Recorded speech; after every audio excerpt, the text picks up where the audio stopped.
Pope John Paul II had the opportunity to appoint nearly all the current bishops of the world. Not surprisingly, they were characterized principally by their fidelity to the papacy. As Richard Ghilardi pointed out, the successful candidate would likely enjoy the patronage of a cardinal, have a Roman education, have served in the curia, or as a seminary professor or rector. Most importantly, he would, quote, have no record of having written or said anything that might be construed as critical of official magisterial pronouncements or church policies.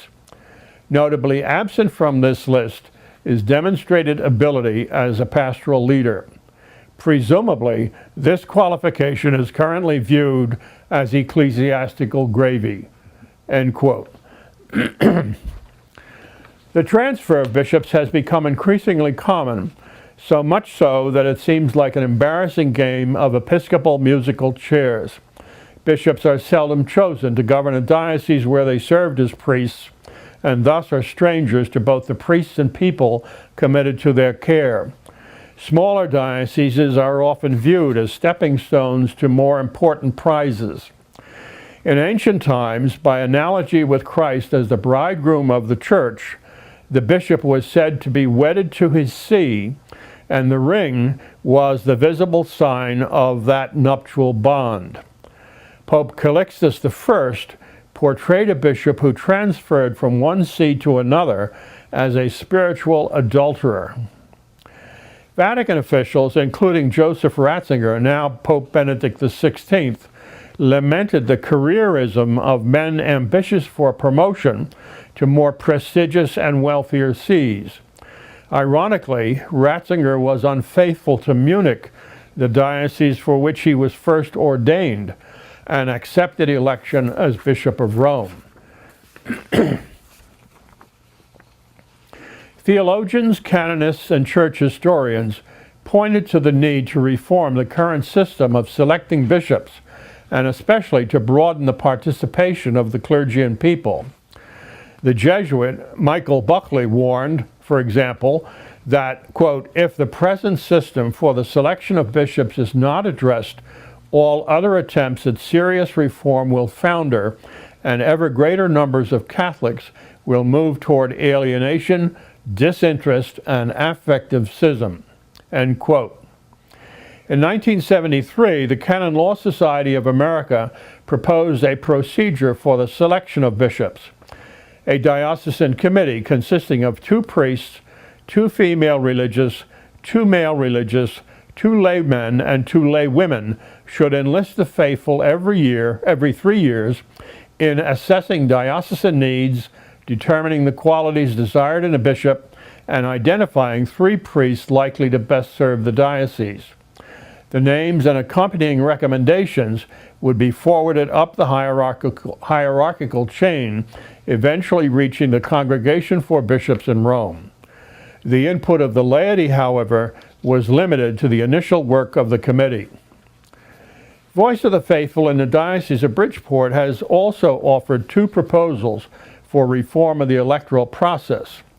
The first proposes that a diocesan committee for the selection of a bishop, consisting of elected representatives of the clergy and people, should determine diocesan needs, the qualities desirable in a bishop, and identify the most qualified priests.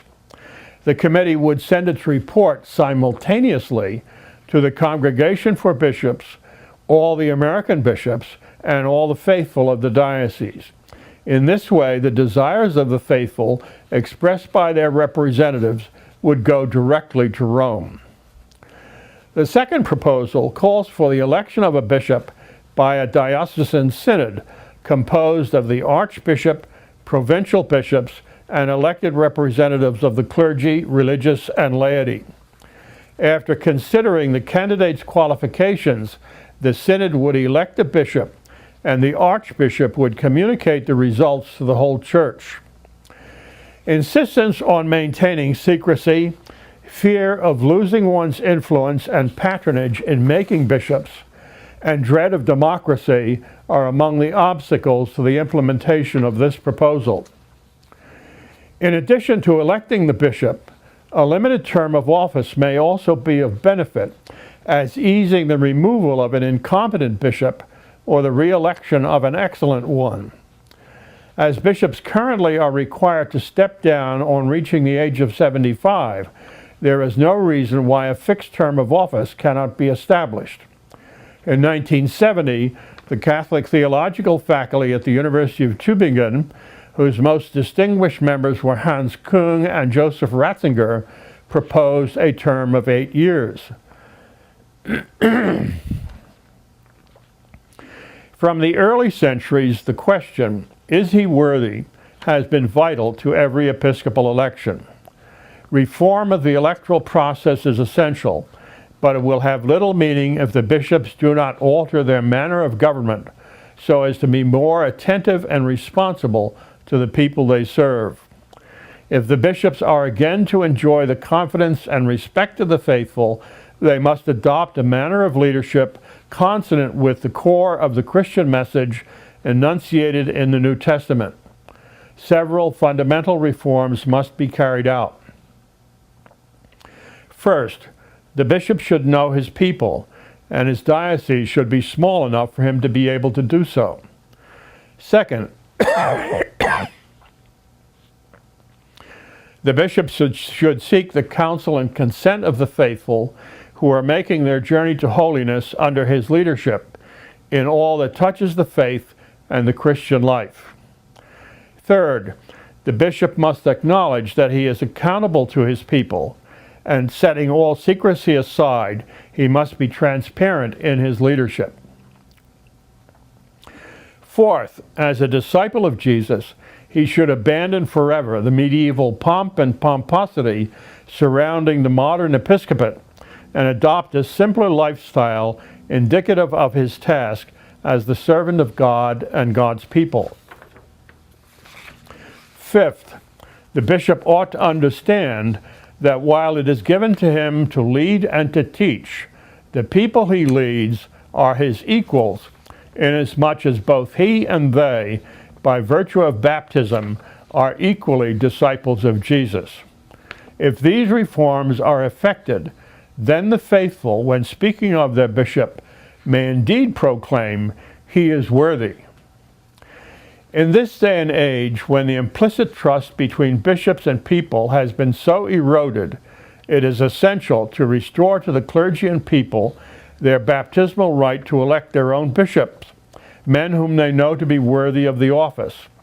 The bishop should be elected for a fixed and possibly renewable term, and should serve the diocese for which he is elected, without expectation of being transferred elsewhere. For further information, may I suggest that you read my book, Electing Our Bishops: How the Catholic Church Should Choose Its Leaders.